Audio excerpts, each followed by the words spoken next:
کرم حسین.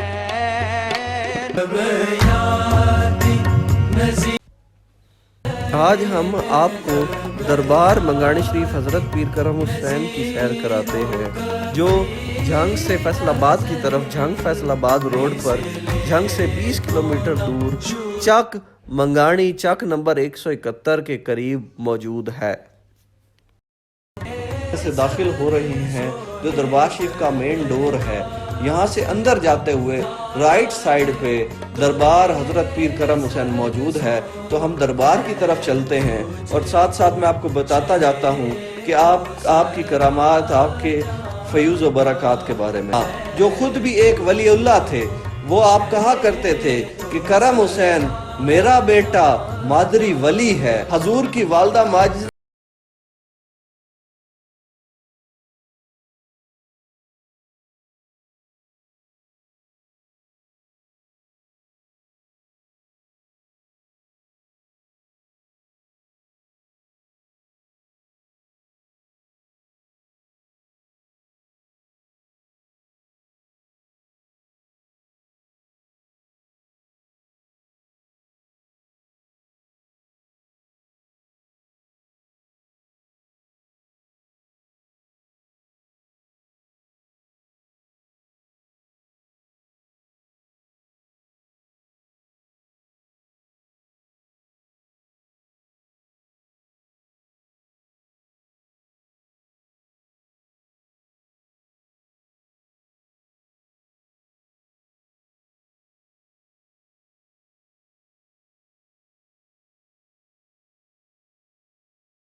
جب اپنے پچھلے گھر بلوانا سے فقط 2 چارپائیاں، 3 بستر اور چند ایک برتن گھریلو کے استعمال شدہ لائی تھیں.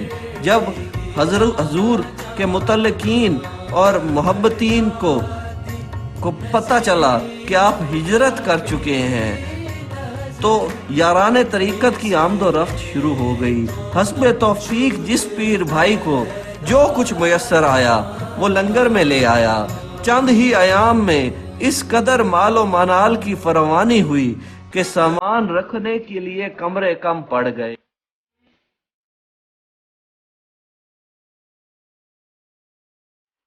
1977 میں دربار شریف منگانی شریف آمد کے 2-2.5 ماہ بعد حضرت پیر کرم حسین رحمت اللہ علیہ کے ہاں تیسرا بیٹا پیدا ہوتا ہے جن کا نام ہے پیر طاہر حسین۔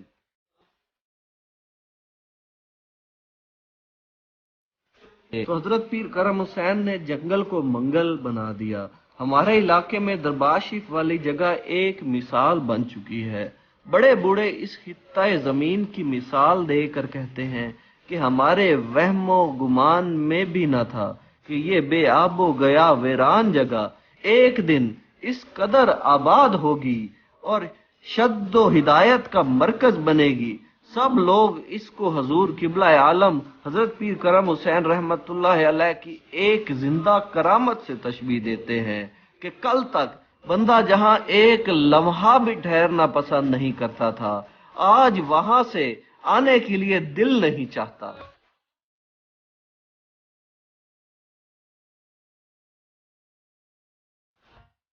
تو پختہ تعمیرات میں سے سب سے پہلے حضرت کرم حسین نے دسمبر 1976 میں جامع مسجد کی بنیاد رکھی۔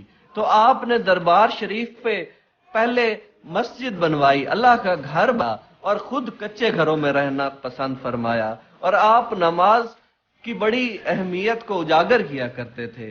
آپ نے فرمایا کہ جو نماز نہیں پڑھتا وہ میرا مرید ہی نہیں، اور یہ بات دربار شریف کے باہر لکھی گئی ہے۔